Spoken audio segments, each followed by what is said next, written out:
Thank you so much, Dawn. We're going to change things up a little bit this morning. David Trolley is going to go ahead and open us with a song.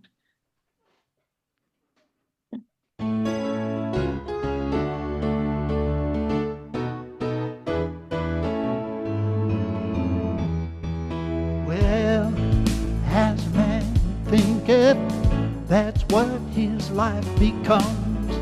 That's why some folks get the caviar and some just get the crumbs.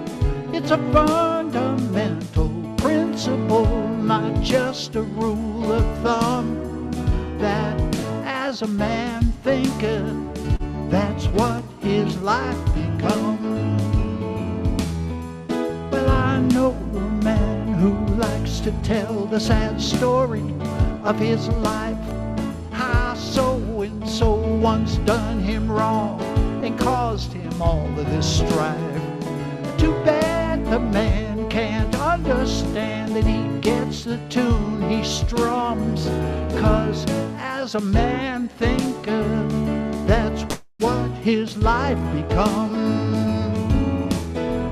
Well, as a man thinketh, that's what his life becomes. That's why some folks live in misery and some have all the fun. It's a fundamental principle, not just a rule of thumb, that as a man thinketh, that's what his life becomes.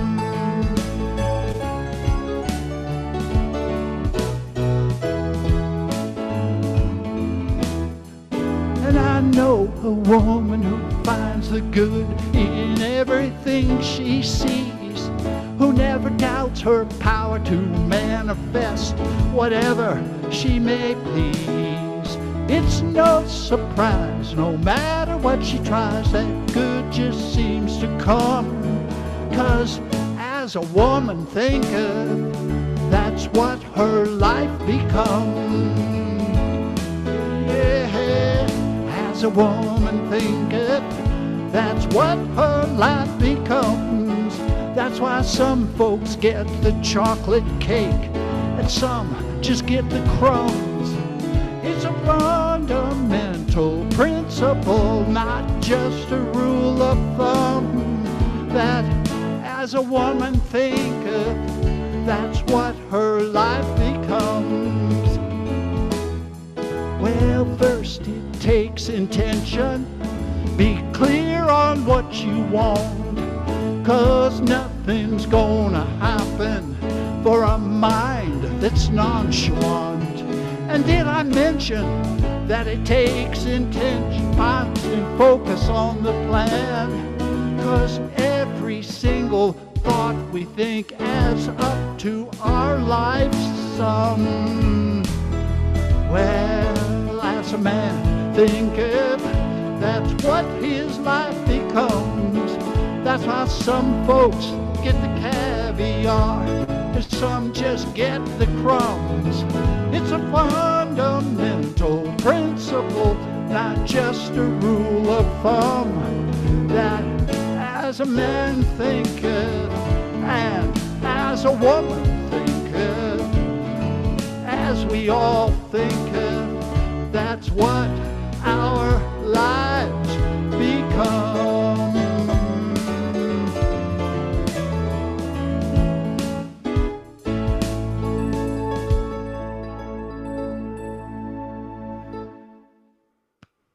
Love that. Thank you so much, David. And I know a lot of us are at home right now, so I strongly encourage you not to go run to your kitchens to see if there's chocolate cake.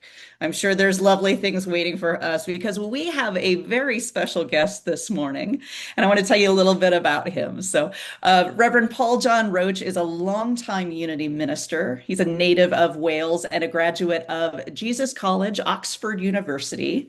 He holds a bachelor's and master's degree in English and a postgraduate degree in education from the Unity of Wales. So lots of wisdom to get to share. Paul was ordained by Unity in 1988 and served as the senior minister at Unity of Fort Worth, Texas between 88 and 2018. He has also served the Unity movement on several boards and teams, including the board of Unity World Headquarters at Unity Village here. He has written for Unity Magazine and other publications and is an extensive world traveler. So today he is talking about the four ways we miss seeing and accepting our true nature, and I'm ready to hear about it. So, Reverend Paul, welcome. Oh, let's get you unmuted here. There we go. Thank you so much for that wonderful introduction.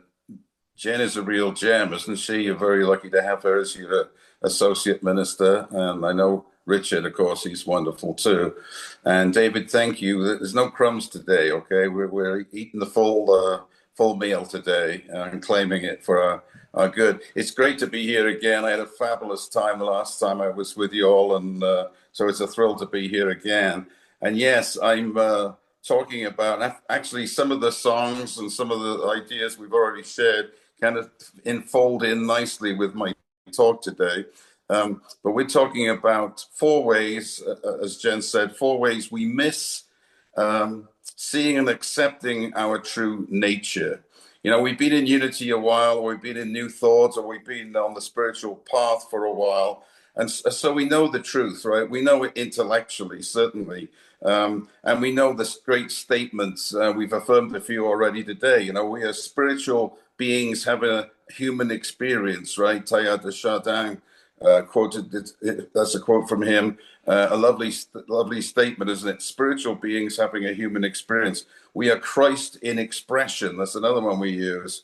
We are the inlet and outlet of all there is in God. That's from Eric Butterworth. That's the first time I heard it was in one of his writings. And I love that. We are the inlet and outlet of all there is in God. Life is consciousness, we teach. I am whole and free. Yeah. There is only now. And yet, having said all that, right, there are times when the truth still seems a little far off from us, right, if we're honest. Life gets in the way, right? The physical gets in the way. Everyday reality gets in the way. All the storms and stress, both in the outer and in our own heads, get in the way. Politics gets in the way.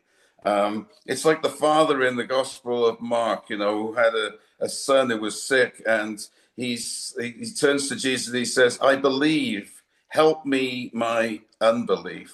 I think we're all have been there in different parts of our lives. You know, I believe it. I know it's true intellectually. I know, and I feel very aligned with this truth, and yet I'm not sure it's fully integrated into my life. By the way, I forgot to say at the beginning there, I see Reverend Pat Ball is with us today. Wonderful person, a great minister. Lovely that you're here today, Pat. Thank you.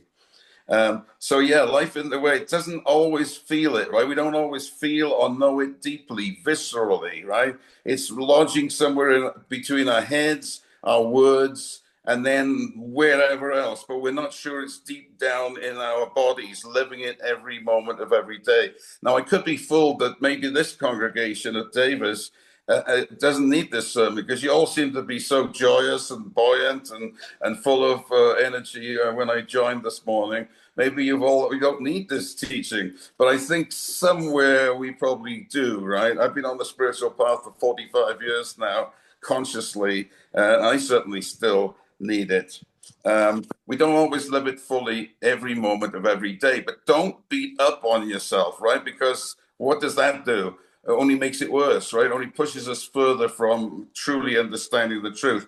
Instead of beating up, simply investigate why. Investigate why I'm not always in that place. Sometimes we are not spiritual beings having a human experience. We are human beings trying desperately to have a spiritual experience. And you know about trying seldom works, does it? There's no such thing as trying, right? You have to either do it or don't do it. So listen, throughout our lives, and tell me if I'm wrong, throughout our lives, we've been taught to, and this is from childhood, but as soon as we entered kindergarten, we've been taught to conceptualize, to think, to analyze, to be outer oriented, right? That's part of growing up. It's the way we navigate through reality. It gets us a good job if we're good at conceptualizing, thinking, analyzing, and be outer oriented, make it in terms of this world. And that is good if we want a good job and we're dealing in the world. We don't want to be anybody's fool. We have to be wise as serpents, as Jesus said. But he also said we have to be innocent as doves. And that's the innocence of intuitive knowing, right? So analyzing, conceptualizing is good in one way, but it's not so good for spiritual awakening. We have to open up that innocent dove-like consciousness, that intuitive awareness.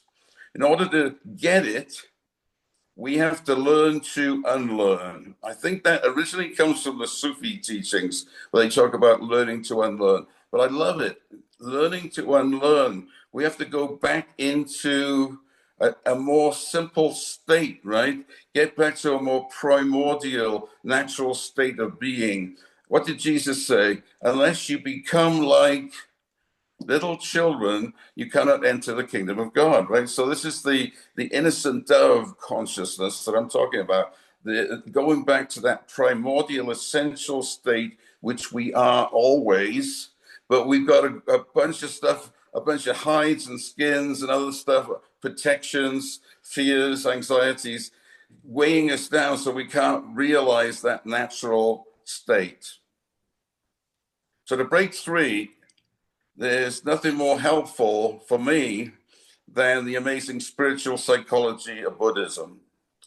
I think Buddhism is amazing in the fact it has a systematic spiritual psychology that states and lays out step by step how to achieve enlightenment, how to break free. And I use it because it deepens my understanding of unity. Unity is great.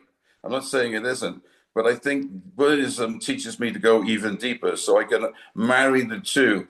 I wrote the book Unity in World Religions because I found that there were so many commonalities between religions and we can use all of them for our benefit, right? We don't have to say, well, I'm a Christian or I'm a Jew or a Hindu, whatever. We can use all these teachings because all teachings ultimately point towards the one truth, right? There is only one mountain peak.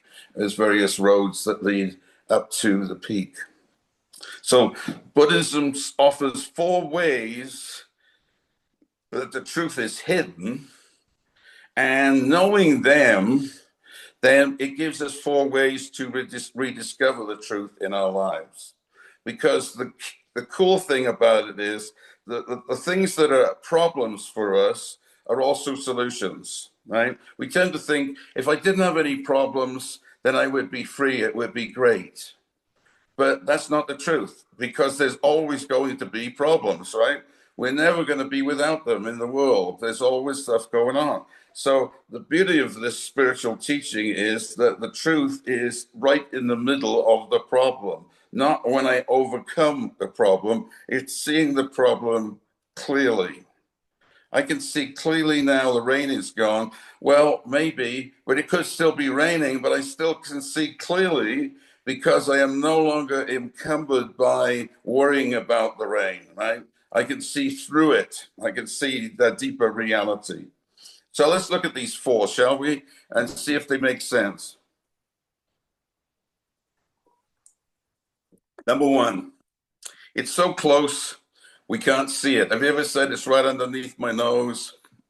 This is true of the spiritual path too, isn't it? It's right there. It's so close to us, we can't see it. We tend to think it's somewhere later, far away, and really not for me until I become perfect, until I've done more work, until I've perfected myself. Then I'll realize everything, right? So we put it off to a later date. Yeah, ever done that? And, I think I was at 40 years old when I realized life wasn't a rehearsal. I wish I'd found that out earlier. I mean, life is not a rehearsal, folks. This is it, right? And every moment is the awakening moment if we dare to claim it. So it's so close, I can't see it. It's hidden in plain sight. It's an open secret. Isn't unity the same? We often say unity is an open secret. It's the biggest secret in town. Nobody seems to know about it. Well, because we can believe that these truths could be so wonderful, right? It's right here, right now. By the way, my congregation used to laugh at me because sometimes at the end I do a benediction and I say, "You've got to claim your truth right here, right now." And they thought my accent was funny or something, but they used to mock me about it. But it is, folks. It's right here, right now. This truth is ours to claim. But we say, no, that can't be true. It's got to be later. The whole of traditional Christianity is based on what? Waiting, isn't it? You're going to find the kingdom of heaven after you die, right? That's traditional Christianity. Or as we might say in unity, after I've done enough work on myself, I'm not quite ready yet. How much work do you have to do, or when circumstances are right. I'll tell a story on myself. I just had a little tiff with my wife one time. We were going to a church meeting. This was back in Britain, at the very beginning of my church career. And we have one of those little arguments you have with your wives or husbands, right? We've all had that, right? Nod, please. I'm not the only one.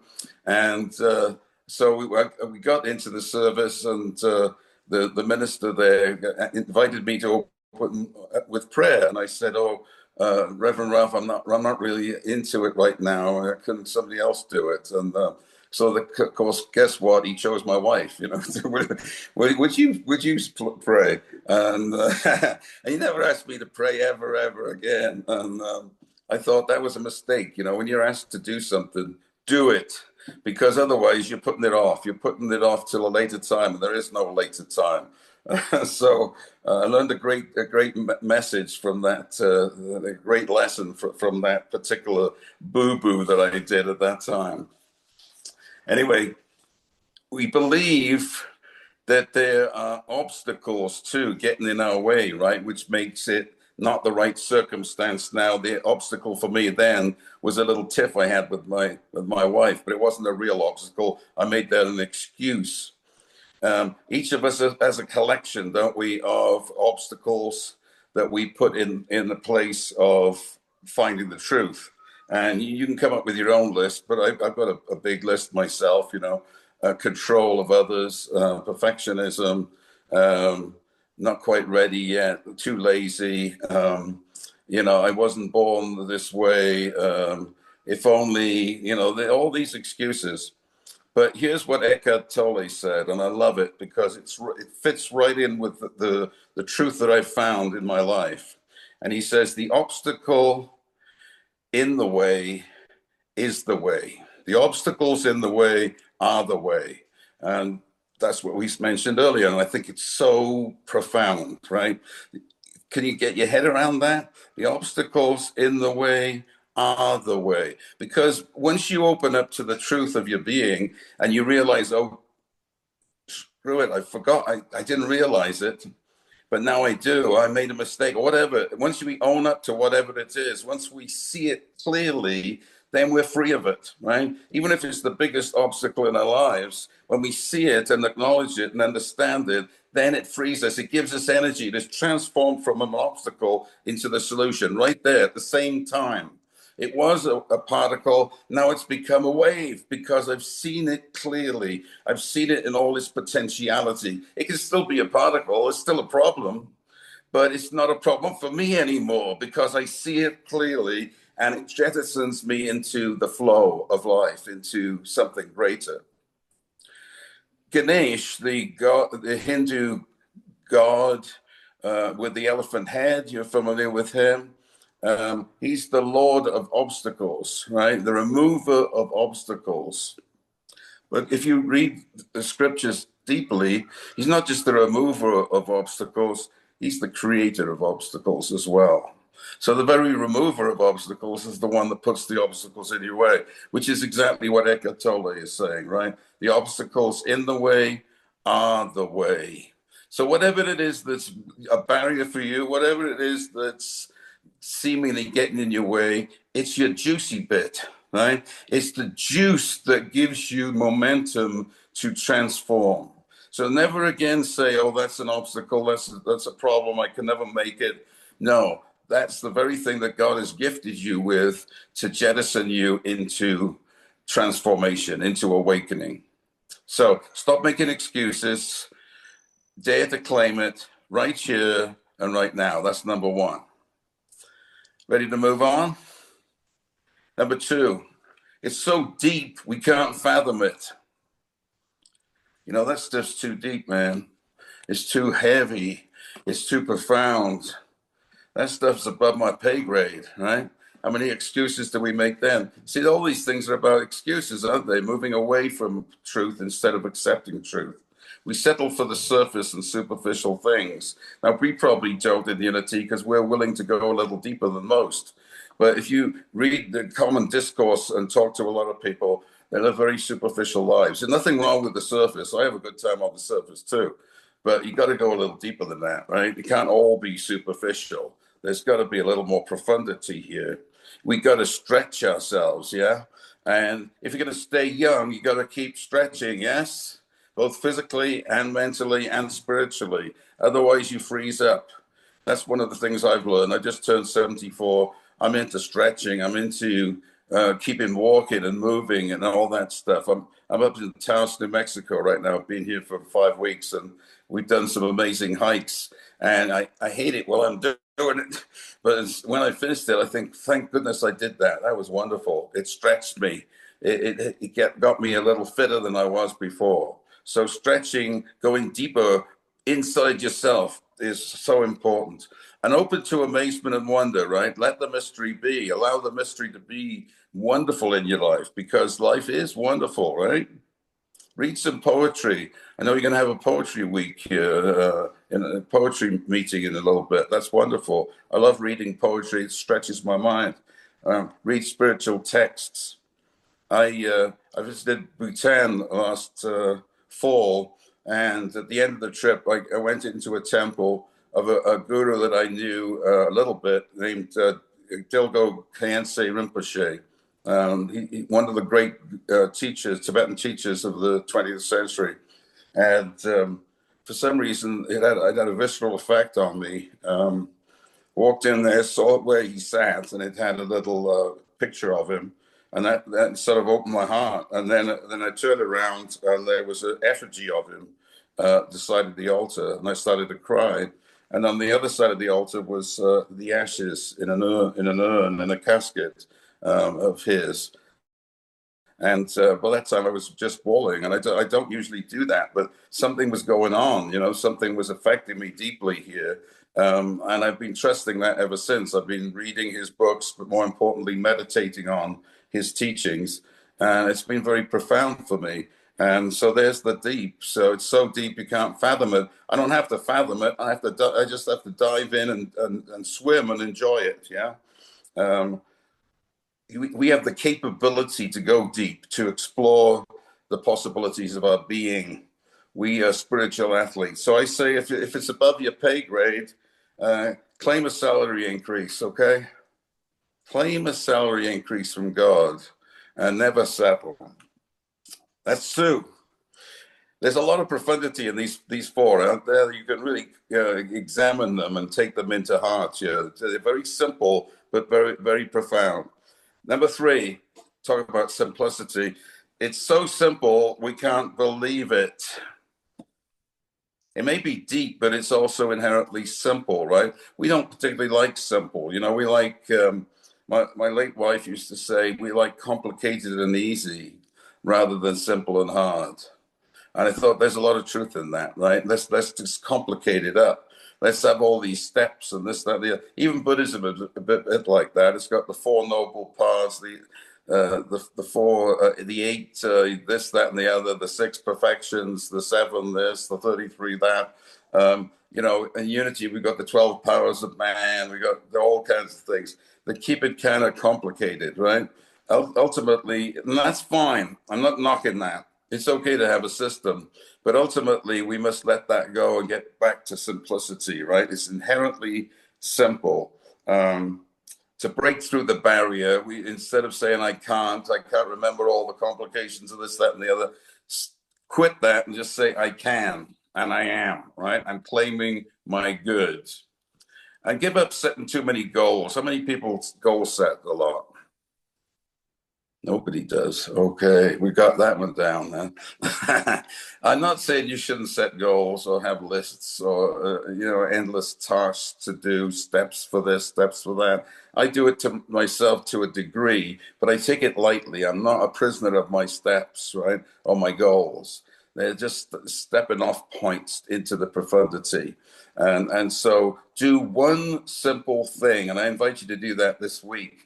As you go about your business, do one simple thing.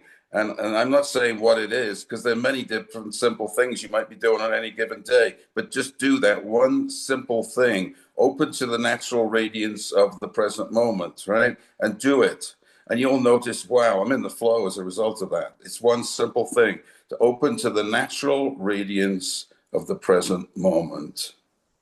That's a great affirmation. I am opening to the natural radiance of the present moment.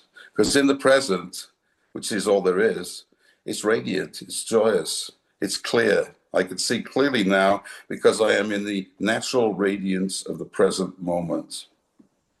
This is it, here and now. Number 4, it's so good, we can't accept it. You know, as human beings, we're genetically geared for survival, which makes us very cynical and anxious and always on the lookout for problems, right? I mean, which comes back from the time when we were in the jungle, I guess, and had to watch out for our own survival. But, you know, and life is a bit of a jungle sometimes. We have to learn survival skills, but there's more to us than those human survival skills. And sometimes we can let that genetic conditioning overwhelm us and forget that this universe is actually a beneficent place. As Einstein said, is the universe friendly? Yes, it is. It's a friendly universe. It's looked after us now for, what, 13.8 billion years, you know? It's doing a pretty good job. So why don't we trust it, right? The sun doesn't wake up tomorrow and say, dang it, I don't feel like shining today. Too bad for everybody, but, you know, I got to have a rest. No, it doesn't. It shines, right? It's going to shine for the next 3 or 4 billion years. So we're good to go for a while. So we can trust this. It's so good. You know, it confounds expectations sometimes. It is beneficial. So now is the time to let go of unnecessary fears, isn't it? Tom Petty said most of the fears and worries that I have never happen anyway. And I think that's a good statement. Yeah. So much of what we worry about, it all works out, doesn't it? If we can just rest and relax and trust. Commit to that. Commit to that truth, to those truths. So sum up. There's a lot to take in, isn't there? But there's a lot to cogitate and meditate on in these 4 statements, these 4 ways, because the 4 ways present the seeming problem, the obstacle. They also present the actual solution right in the midst of the obstacle, and that's what I love about these teachings. So the door out is the door in as well. This is the one door. It's the gateless gate, as Zen calls it, to understand our deeper truth. So it's awesome. It's simple as your next act. It's complete and whole as you are.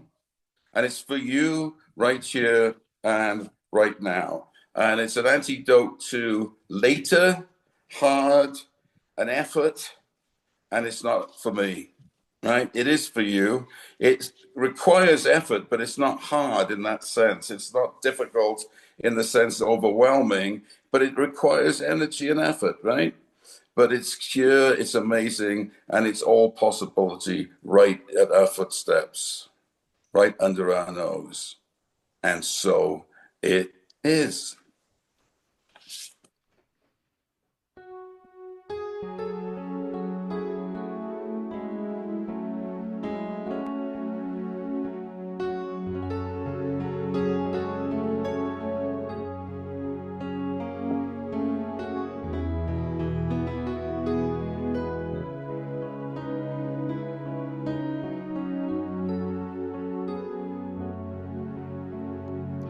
May the love we're sharing spread its wings and fly across the earth and bring new joy to every soul who is alive.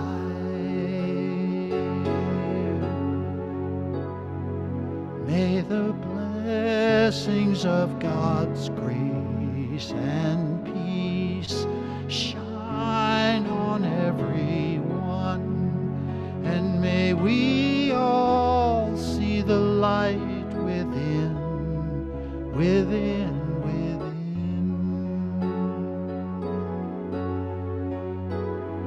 May the love we're sharing spread its wings and fly across the earth and bring new joy to every soul who is alive.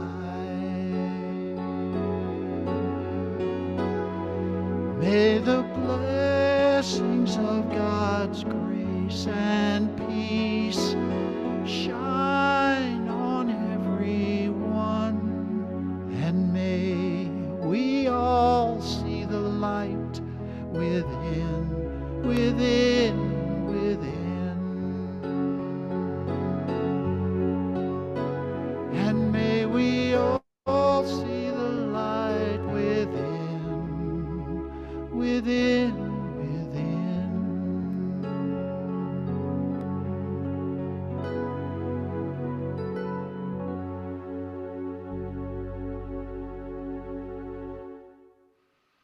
And so let's take those beautiful words and music of David into meditation for a moment, into that inner place of perfect stillness and wholeness and beauty, which is the truth of our being. And simply relax now. Give yourself the gift of this time of quiet and meditation, knowing that all is well, that the truth is here. Never went anywhere else. It's always here, and it's always with us, with every being on this planet, with every sentient being.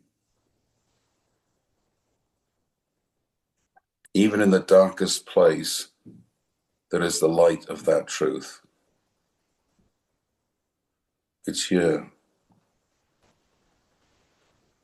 And it's natural. When we remove all the artificial constraints that we have placed about ourselves, we open to that light of the day, that clarity and naturalness of now. Again, it's always here. It's our divine birthright. And the truth is effortless.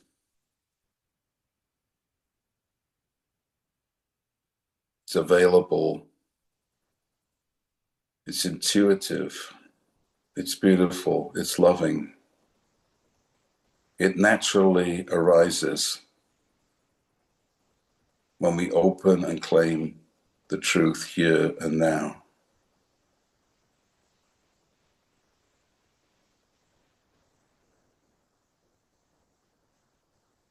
So as we go into this week, we take some of the wisdom of those 4 ways of seeing ourselves that we can practically and effectively make ours this week. And it begins one moment, one decision at a time. Very simple, profound, beautiful, right here, wherever we are. And so we say, thank you, God. Thank you, presence. Thank you, natural radiance of the universe.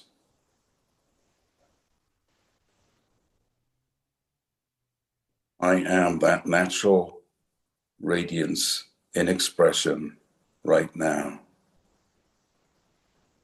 And I go forth jubilant and loving, ready to connect with all beings